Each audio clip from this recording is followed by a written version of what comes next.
หมอยสูงค่ะหมอยสูงพี่ๆน้องๆผู้ปานแห้งขาวสายหมอหอมกุ๊กก๊อกค่ะเมื่อในก็เป็นวันที่15เดือนธันวาคมที่3ปี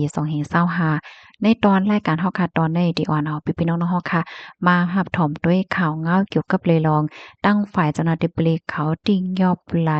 แม่หมอกยาและก้นย้อนหวานเมื่อวันที่14เดือนธันวาคมที่3ปี2525เจ้าหน้าที่ปลีกคงปลีกลุมพินี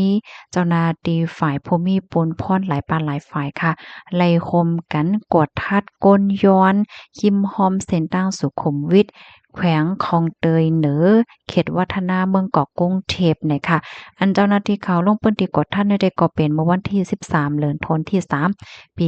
2025ข้าวยาม10โมงกว่าจังหนังไหนค่ะอันเจ้าหน้าที่เขาลงกดทัดได้ก็ติ้งยับไหลก้นย้อน10ก่อค่ะเป็นก้นไทยโพจ้าย3ก่อกัมพูชาผู้หญิง3ก่อ ลูกหวานใจาย2เกาะลูกหวานยิ่ง2เกาะรวมทั้งหมดเป็น7เกาะในออมดังฝ่ายเจ้าหน้าที่เขาในก็ไล่ออโตส่งกว่าดีโฮมปลีกลุ่มพินนี้ปันรถดำกว่าจำหนังปักเปิงหมายมีวันเมื่อมีนั่นเลยค่ะเรือเสนนั่นในเจ้าหน้าที่เขาในก็ยังเลยคมกันติ้งยับไหลก้นเฮ็ดพิษปักเปิงหมายมีเป็นนางยิงเจ้าไทยแลก้นนอกเปิง เจ้าไหนเนี่ยค่ะป้าเจมเหมือนจังหนังว่าก้นเขาห้องว่าจังหาก้นยิงก้นจ่ายก้นจ่ายก้นยิงเฮ็ดจังไหนแหน่ค่ะนะอันนี้ก็เจ้าหน้าที่เขาทางเทิมว่าชื่อเขาเป็นนางแม่หมอกยาแฮวก็ยาของกดทัดเอาตั้งพิษได้เขาค่ะกำแน่เจ้าหน้าที่เขาไล่ตองไล่ถามเจ้าหน้าที่เขาไล่กดทัดค่ะเนาะไล่กดทัดก้นที่เฮ็ดพิษรวมทั้งหมดก็เป็น13ก้อค่ะเป็นก้น แทนซาเนีย8ก้อก้นเวียดนาม4ก้อก้น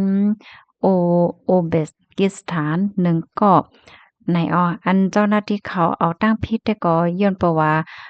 เขาได้เฮ็ดพิษเปิ้นฮ้องว่าจั่งหะ เฮ็ดให้มีเราสู้ยุงอ่อนเก่าจอมกิ่วจอมตางจอมปื้นติก้นหนำจังไหนเจ้าหน้าที่เขาเนี่ยก็ติ้งยอบโตเขาเฮียก็ส่งกว่าดีห้องปลีค่ะปันตดตามกว่าจำหนังปักเปิงหมายมีวันเมืองมีนั่นว่าจังไหนคอมมูนให้ก็ค่ะเลยปีมาที่ห้องการข่าวมติชนออกไว้เนี่ยค่ะอันนี้ก็มันป้องว่านางยิ่งค่ะเนาะที่อันนงปิดๆป๊อดๆเหี่ยวก็เหมือนหนังว่าไปไว้อยู่จ้อมตาจ้อมตางว่าจ้อมกิ่วจ้อมเสดิตีเสียมว่า เพราะว่ามีก้นบ้านเนี่ยก็เหมือนจังหนังว่าห้องเหี่ยวก็จ่องโซนใจหาสังหาเฮ็ดจังได๋แน่ค่ะอันนี้ก็ป้องว่ามันผิดในข่าวแน่เนาะเจ้าหน้าที่เขาเนี่ยก็เอาตัวเจอเขาส่งโรงผลิตเฮ็ดให้ค่ะอันนี้ก็แค่ให้พี่น้องเข้าใจกันสะเปิ้นแพร่แชร์กว่าค่ะเนาะนะคือเดี๋ยวจังไล่ฟังกันในค่ะนะบางก็ได้ยังวนสอนว่ามันผิดโยเฮ็ดให้นั่นค่ะน่ะมันสร้างทกจังเอาหญ้าจังหญ้าเอาตั้งเพชรปลาไหลเหมือนกันในนั้นค่ะ ลูกดีข่าวเงาโหนได้เห็นแลกำไดเฮาขามาถ่อมด้วยข่าวเงาลายตั้งปอตอนเวงตั้งย่านไหนค่ะมื้อเลียวค่ะตีเว้งตั้งย่านในตั้งฝ่ายราธิภูมิปนพรเขาในก็ตี้ยอบไหลจากเขียนก้นหยอกเหรียญหรือออนไลน์ว่าจังไหนคะรับซึกรับซึกมานค่ะเนาะเปิ้นพาเมื่อวันที่13เดือนธันวาคมที่3ปี2025นั้นว่าติ้งยอบไหลจุ่มเหตุการณ์เรียนกินเงินเด้อออนไลน์จากเพียนตีจะเว้งตั้งย่านเมืองใต้ปอดห้องเสในนั้นปาก้นนอกเมือง1ปาโค15ก็ก้นเมืองห่มตุ่ม1ก็ว่าไหนค่ะ ป่นมาเมื่อวันที่12เดือนธันวาคมที่3ปี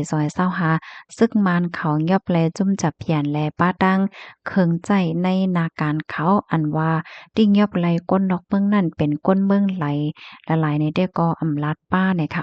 เมื่อวันที่13เดือนธันวาคมที่3ปี2025นั่นก้วยหนังเก่าไล่ส่งโตก้นเมืองแขอันเหตุการณ์จับเพียนดีเว้งใหม่ช่วยโกโก้เมืองย่างเพิก10ปาก50ก็เลยส่งปันโตเขาดีโค2ฝั่งจึงเมืองหมาย2ได้ขึ้นสืบส่งปันเมืองไผเมืองมันกว่าว่าจังไหนก้นปื้นตีเขาลาดว่าเมื่อวันที่7เดือนธันวาคมปี2025นั้นพ้องหลงแขฝ่ายนอกเมืองแล้วก็